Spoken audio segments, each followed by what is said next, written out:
the Common Gear podcast, where we discuss each week three notable sales on the premier digital auction platforms, that being Bring a Trailer and Cars and Bids.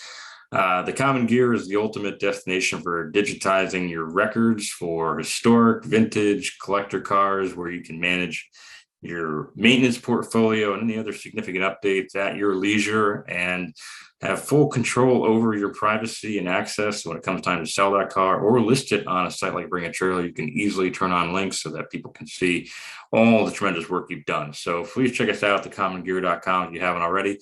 Right now, we're going to dive into what we define as three eras of sports cars. So we have the 90s, the 2000s, and the 2010s. And what's fascinating about these cars is that they all come at different points in the pricing architecture, or pricing matrix, if you will. They're all expensive, but what's interesting to see where these cars end up in terms of final bid prices. And we're going to debate whether or not the value is there on the top of the curve versus what's at the bottom of the pricing structure. And so we're going to get started right now. John, can I share my screen? Is that You should be able to. Let's see. All right, here we go. While we were okay around. So we have should we start with the top of the heap and work our way back, or start with the bottom and work our way up? Let's start with this one, because I personally think this is like the least exciting, which is crazy as it sounds. Okay. Honestly. So this is a 2019 McLaren Senna. It sold for almost, in between, it almost went, not quite 1.1 million, but definitely well over $1 million. And this thing is like the Batmobile in Easter egg blue. I've kind of lost track over time. McLaren is funny. They went from having the F1, and that's like all they did. And you knew like that was McLaren. It was the F1, and it was ridiculously special. It was sought after from the second it was conceived. And, they rolled through a few different editions in terms of, there was obviously the track oriented models and the standard one, which you could only get in one color. And then they added some different colors. And I think Mr. Bean wrecked like 3 of them. And then so on and so forth. But, it was just kind of like that. That was what McLaren was. And now I feel like I guess, of course they have to diversify, but some of that magic is gone for me, where now I thought this was like a Maserati MC12 at first, where, just from a distance, I was like, oh, it looks like, something, as opposed to knowing instantly what makes it a McLaren. But obviously I'm alone, and I've made no bones about the fact that I'm not a big fan of the modern supercar. I think this thing is garish. I think it's over the top. And, this is also another step away in a significant fashion from the traditional manual transmission supercar. I mean, this is what I know what this thing has. It's a 7-speed dual clutch automatic. This is like what so many of them are. Listen, the equipment list is insane. There's no denying this car is an absolute weapon. I just don't quite know.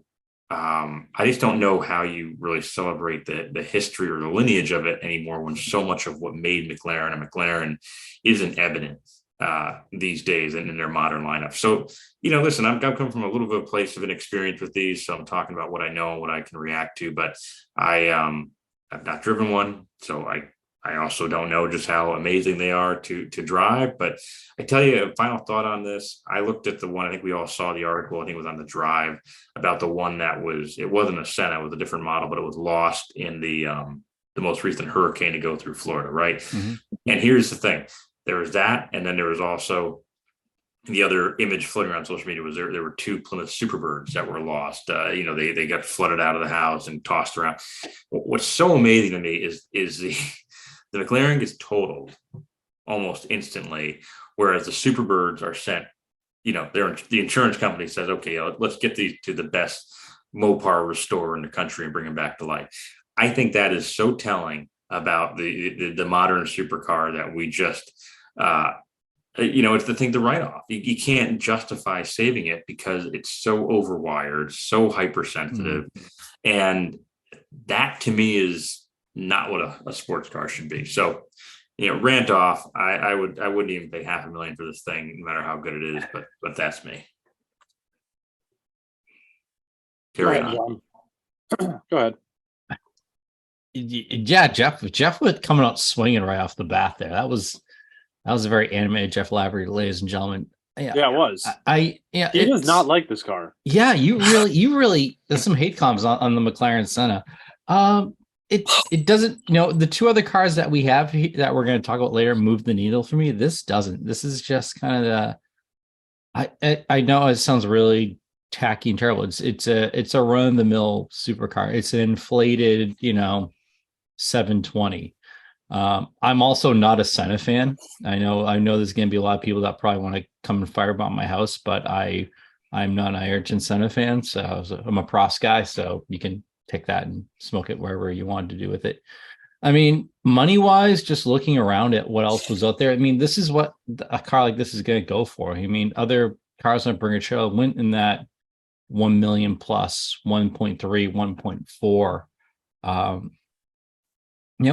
It's over the top. I believe maybe 5-6 weeks ago we had that Lambo we talked about, and we were all kind of like, this is not like this is like an Instagram car. Like, right. It's not an enthusiast car. I mean, it's almost at that point where, okay, like you want to love it, but you just can't. Like you talked about the original F1, which was possibly the greatest supercar of all time. It's like McLaren had kind of lost their way. They went from being, they created one car and one car only, and now it's like, all right, let's be a supercar manufacturer, and let's just churn out various versions of our base model. Yeah, it's special, but it doesn't touch the soul like an F1 or the other two cars we're going to talk about later on. No, that's a great, yeah. They're a supercar manufacturer, which I think is really very appropriate. And to me, it's sort of like, and you're right, they are taking one model and releasing different special editions over and over again. To me, it's as bad as some no talent band taking a great 80s song and adding some electronic synthesizers into it and saying they made something brilliant. I mean, it's like the F1 was brilliant. The F1 was I mean, it shattered the sports car universe. I don't even know. I mean, this is like the current state of the NBA too. Like, I don't even know who these guys are because none of that good.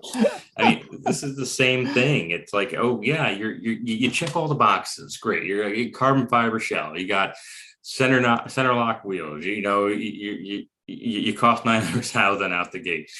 Great. There's 5 other cars that do the same thing. Anyway, sorry, Lars, go ahead. You guys are all good. Now that you guys have finished those thoughts, here's my take. So I agree with you guys on the branding, and I agree with you guys on the branding in the sense that they went from having no vehicles to now they have like 20. The 570C, the 570S, the 570LT, the 675LT, 720S, 675, all this stuff, right? But it's almost like they have to play catch up with Porsche and Ferrari. And I don't know if you guys know the car journalist Chris Harris. Absolutely. But he's the guy I freaking grew up on, that guy. And honestly, our Lord and Savior. He's kind of what got me into cars.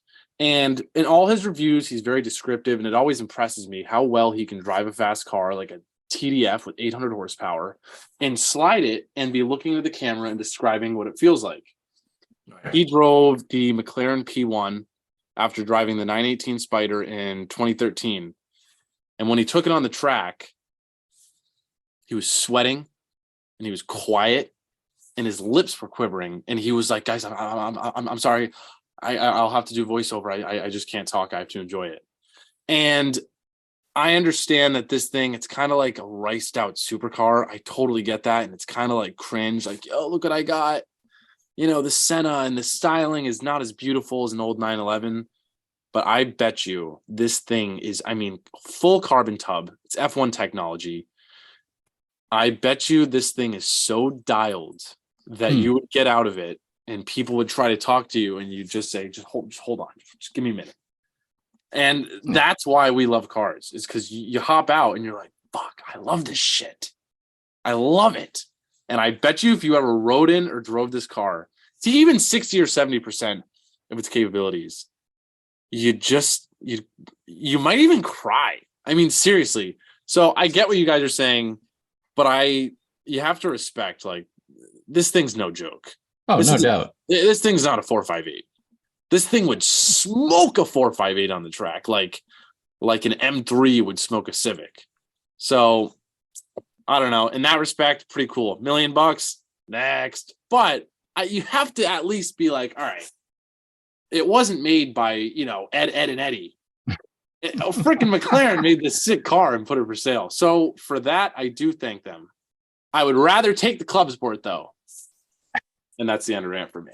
Yeah. Also, I was just looking at the winner's previous history, and the winner just seemed really hungry to own a McLaren.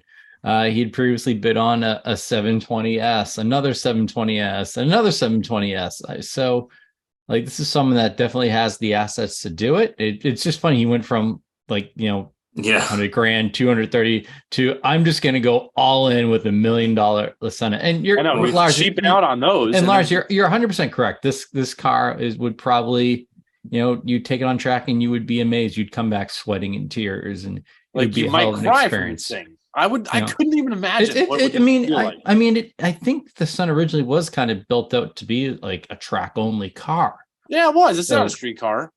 And McLaren's dabbled in GT racing, so like this would be like a hypercar at some points. But okay, guys, I hate interrupting, but I will say, we were saying, well, this is the worst one. We've been on this car for 15 minutes. Yeah. We're just talking about something that we hate. Not to cut you off, John, and that's not to cut you off, but I just find it funny. This guy's one question was about an extended warranty. So he's gonna spend $1 million, but he's gonna nickel and dime on them. Yeah. That's how the rich say rich, though. Funny guy. All right, let's get off this hateful thing. Speaking of hateful things, man, I hate this bar up here. Okay, that would do all this. Okay, yeah.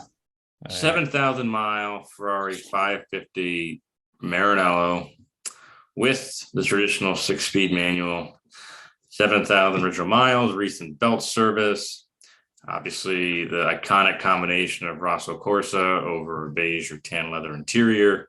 I have always thought so I've always loved the 456. I thought the 456 was probably one of the best deals in modern Ferrari, just completely underappreciated, which follows history with the 2+2 Ferraris always being unloved. This isn't quite a 2+2. Obviously, this is a traditional 2-seater with no back seat, but I always thought it looked, it was a huge. It took what was great about a 456 and made it even better looking, probably because it deleted the rear seats. But,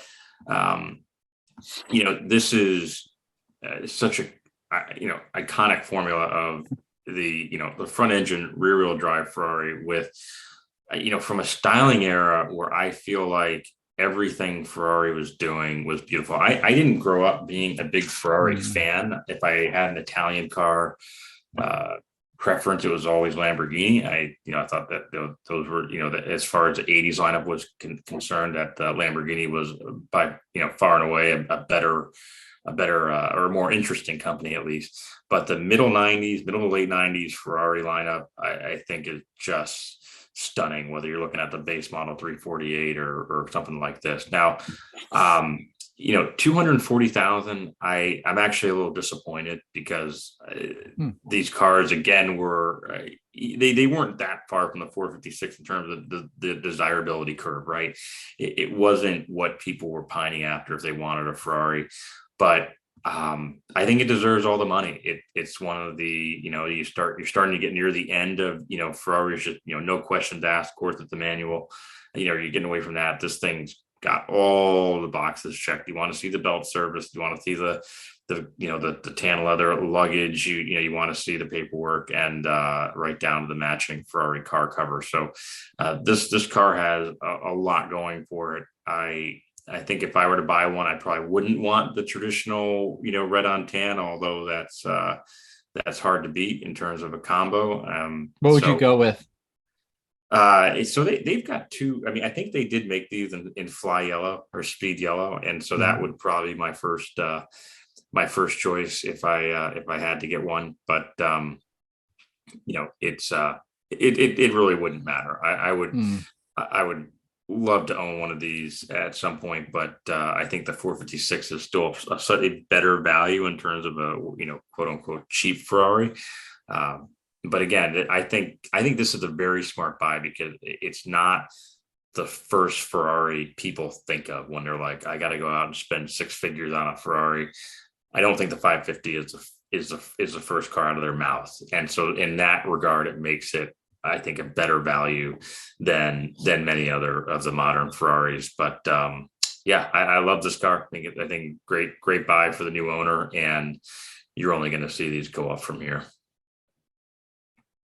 Yeah, I'm with you on that one, Jeff. I love this line of Ferraris, even though they're not talked about as much, like the V12 flagship, especially like those late 2000 ones. Like I love the 599 GTO, honestly, one of my favorite Ferraris. And this one, no different. Not many people talk about it. Obviously, it's popular and it has its following, but it's a at this point 23-year-old car. It's got the 6-speed, 500 horsepower V12. Something that's you're really never. I mean, look at that engine bay. That thing is absolutely beautiful. And this is back when they were kind of cracking the code on that NA power. Getting 500 horsepower out of this thing was a big deal at the time. Still a 200-mile-an-hour car. And I was doing some research. I don't even think they made that many of these. I think they only made around 3,000. Right. So it's not like they're a dime a dozen. I'm kind of with you, Jeff. I think tan and red is like, it almost seems like that's the way to go. But the yellow ones, oh man, that is exotic. Like you wouldn't even really know what you were looking at if you saw it on the street. Yeah, really, really cool car. Good price, $240,000 at this point. With some of the sales we've been seeing, I think it's kind of hot. And again, 6-speed hooked up to a V12, early 2000s. Beautiful interior. I mean, look at that quilted leather in the back. Yeah, it's a great car. What do you think, John? Yeah, I'm a huge fan of these. I wasn't crazy about them when they first came out. I just like you, Jeff. I thought the 456 was so cool looking, and then this came out and has like the exposed headlights. Like it just throws it off. But it grew on me. And also another color these cars look amazing is silver. They look absolutely gorgeous in silver. Yeah. And they got like an ice blue color too. It's really nice. And what I love about these, and they've grown on me throughout the years, is it's kind of old Ferrari. There's still that old Ferrari aspect of it in modern Ferrari. Like it's a car that's not super over the top with aero pieces all over it. It's a pretty standard looking, there's a lot of heritage in it.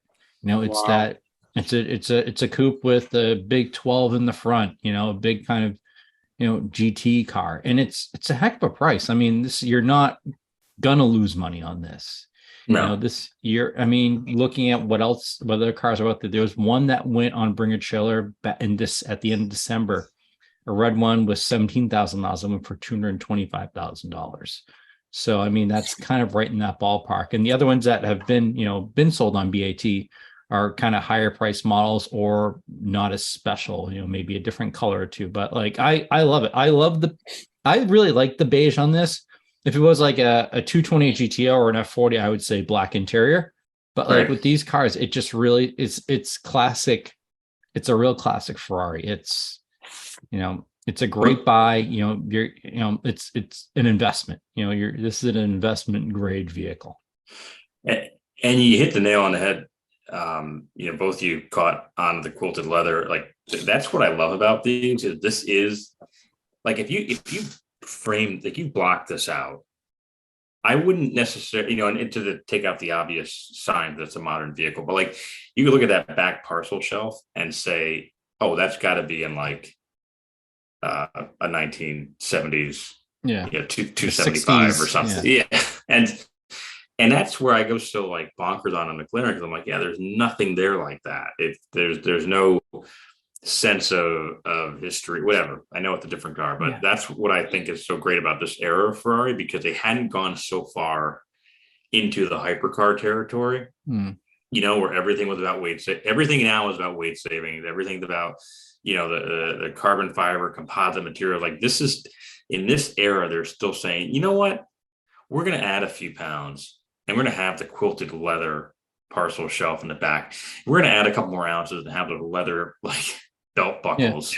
No, on I'm the with you back. on that. They They use all Alcantara and suede and all that crap now. And also, John, to what you were, or Jeff, to what you were saying, one of you guys, they have this thing. I'm looking at recent auctions, blue Tour de France. Yeah. That is one of the better. I actually can't believe how great. What you were saying, John, there's none of this arrow and wings. Yeah. It's a coupe with a big 12 up front. It's an old, old world's not the right term, but old school Ferrari in a way. Actually, I was reading when I went on vacation last fall, I took this book with me that was written by the gentleman who's the Ferrari dealer in my neck of the woods for years. And there's a lot of stories about going to Maranello and Ferrari history. He was a Ferrari dealer for over 30 years. And and I look at that, and it's a modern Ferrari, but it still has links to that old world when Ferrari wasn't this corporate conglomerate that it once was. That it is now. Yeah, I think that's what makes this. It also makes this car special. It's modern, but there's so much history built into this thing. That thing's sick. That actually, I'm rating that high. I did not think I'd be. Now that we're all talking about it and hearing you guys talk and looking at the pictures, I like this thing a lot more. It's and also any test drive you hear, it's a highly valued, respected car. And this was also, I think, from a fun movie trip. I think this is the one Will Smith drove in Bad Boys 3 or something, one of those. But all right, so we're calling this a great, solid to very good buy all around. Oh my God, just noticed this 993. Third and final. What we've all been waiting for. Booyah! 1995 911 Carrera RS Club Sport. I'm in absolute love with this car. I love everything about it. I love the fact that it's been driven. It's got 32. This is a freaking track car, and someone put 32,000 miles on it. God love them. I mean, that is just this car. I don't know how to describe it. I looked at it, I really I'm going to save this VIN number because I believe that there's so much about this car that it's just checking the boxes for me. The fact that it's been driven, the fact that it is a legit, a high horsepower, stripped down, no creature comforts whatsoever. It still looks like a 993, which is the best looking 911 in my opinion ever made. Mm-hmm. It is that wheel design, that two-piece wheel is synonymous with the 993. I mean, this thing, it's like, this to me is what you should be able to achieve. You should be able to make the most bonkers, ridiculous version of a standard production road going car and have it still look like that car. I think I'm so drawn to the homologation cars of the 80s and 90s because somehow in their great wisdom, the manufacturers could make a bonkers version of their street car with it still kind of looking like the street car. There was a subtlety to this era where we didn't need it to look like a Norelco Razor on four wheels. I mean, it just, it didn't have to be something like alien-like. It could still just look like the classic sports car and perform nothing like it. And so I just think there's such a subtlety to this, even with that wing, you see how low it is, how slammed it is, the color match roll cage. that's like the quilted leather thing. They still found little ways to remind you, yeah, you're not in a Fox body Mustang. We're going to paint the roll cage to match. We'll give you that. We're still going to put, absolutely beautiful two-piece wheels on it that you don't really need for a track car, but we'll do that. I mean, they still had ways to make this into a classic 911 experience, and while also stripping away everything that made it a comfortable road going car. So anyway, this is I'd be happy with any 993, but I look at this price paid, 360,000. What did we look at last week with that GT2, which was 700,000. And, and I look at this, I'm like, yeah, I will gladly save 400K and get a little closer to what a 911 always was and really should forever be. And so, yeah, this car to me, I would have, another 100K more wouldn't have even blinked. Long way of saying, I think this thing is absolutely incredible. Again, I think this is an incredible deal all around. And yeah, I don't know what else to say. I think it's incredible. Yeah, go ahead, John. Go ahead. Go ahead. Yeah, I saw this and my eyes lit up. I don't think I've been this excited in such a long time.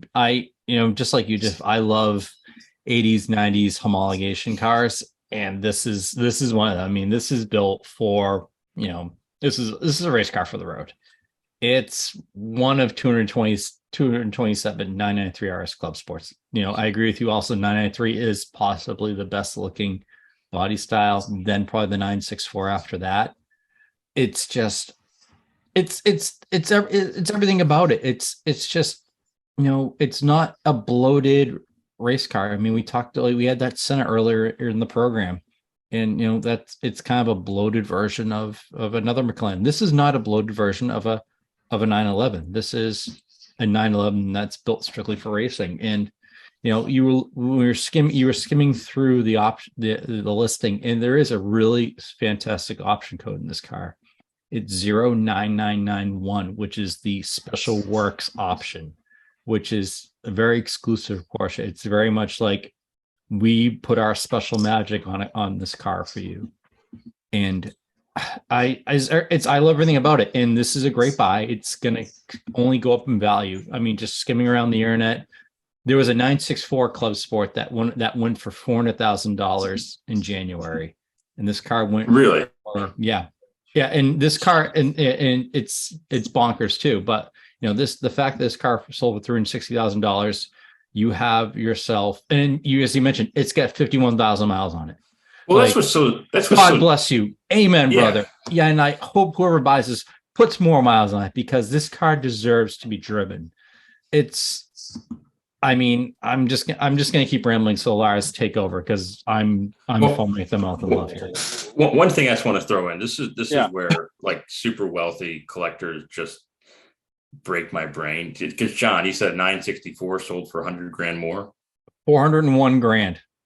So it's just so stupid. They get so fixated on the low mileage. That's always what it's about. And so but Jeff, that 964 had 25,000 miles on it.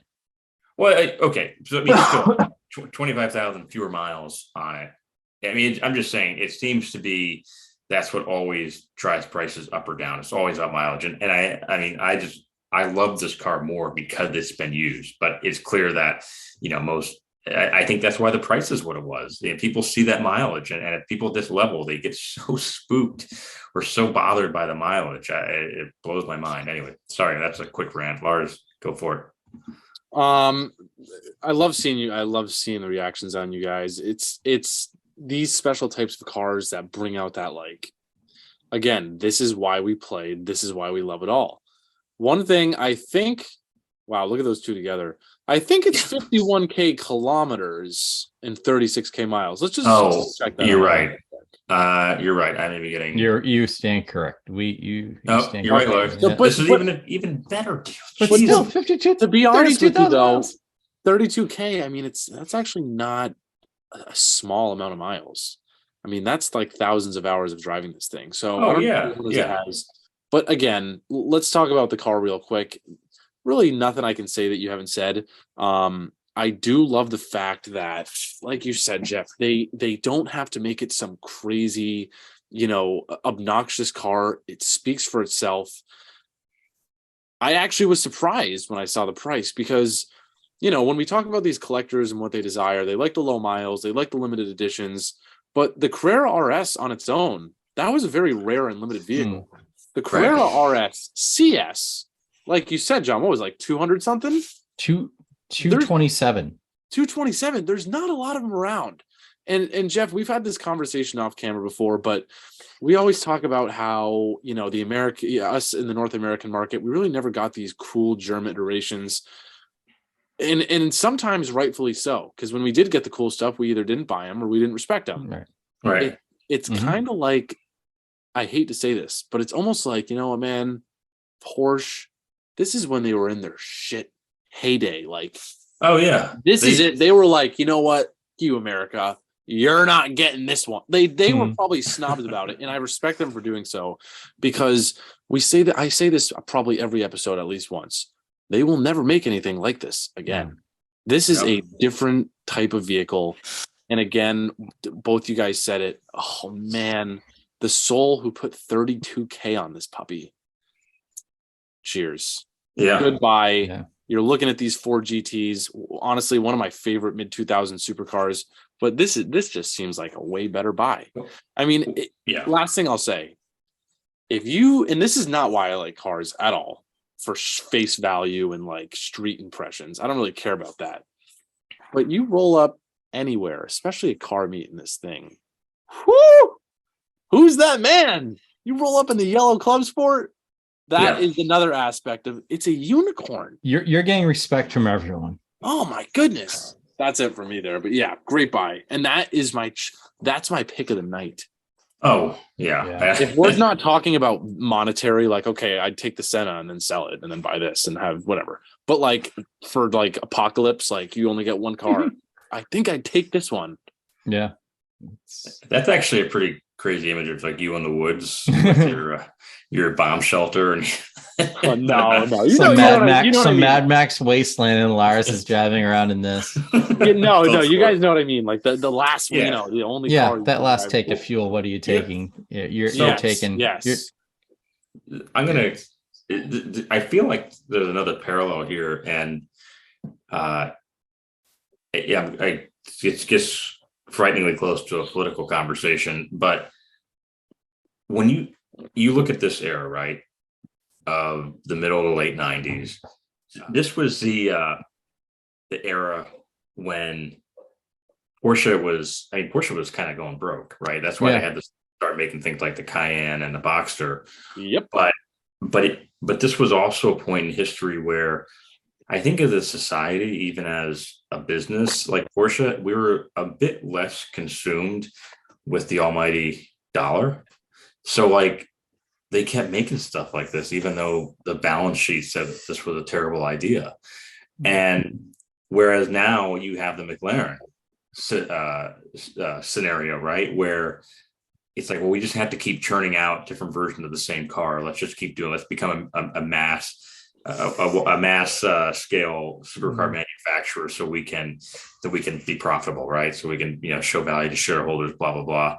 And I think it's so interesting that like that's what people are paying for. So someone paid $1 million for that car, and this thing sells for 360.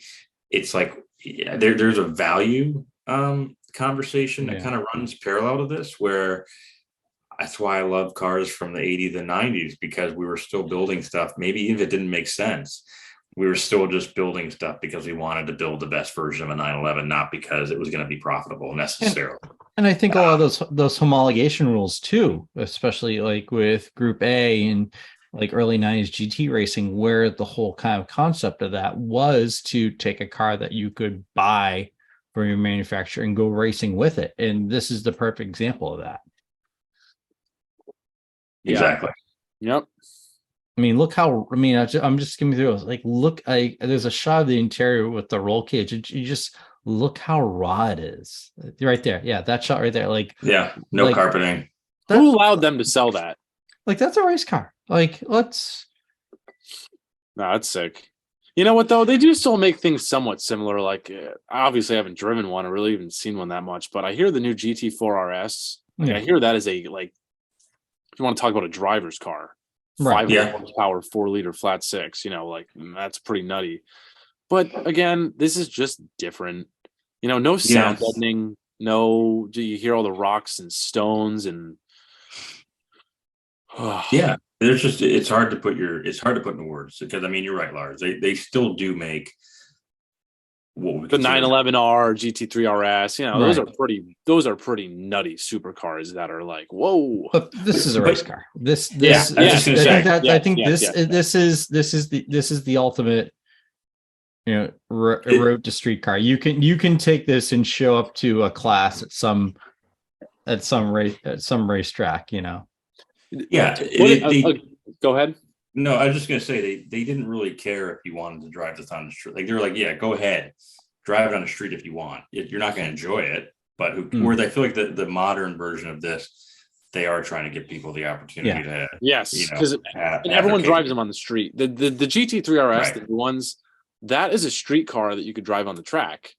This one is a track car that you could drive it on the street if you wanted to. You know, it's like perfect suggesting. Well, I think we know That was a good one. Yeah, this is awesome. These were really fun to discuss. I don't think there's any debate about what the winner was. point. It's yellow. That's It's what yellow. it was. It is It's yellow. It's German. That's loud. Yeah. Wait, we did German, Italian, and British tonight. That's good. We got some good variety, honestly. Yeah, we covered the EU. But yeah, I think we need to do maybe a head-to-head domestic supercar throwdown at some point. I don't think we've really done one of those. We got to talk about a Viper at some point, but We we do. haven't had one of those in. Well, maybe next week. All right, gentlemen. Good sesh. That likewise. Thanks for joining. This has been the Common Gear Podcast. We'll be back here next week with another 3 interesting, compelling, thought-provoking sales from the digital auction world. And head on over to thecommongear.com and check out what we have there for articles and content, project updates, and store safely your digital records for your collector or specialty vehicles. To John and Lars, thank you for joining as always. And we will be back here next week on Wednesday night.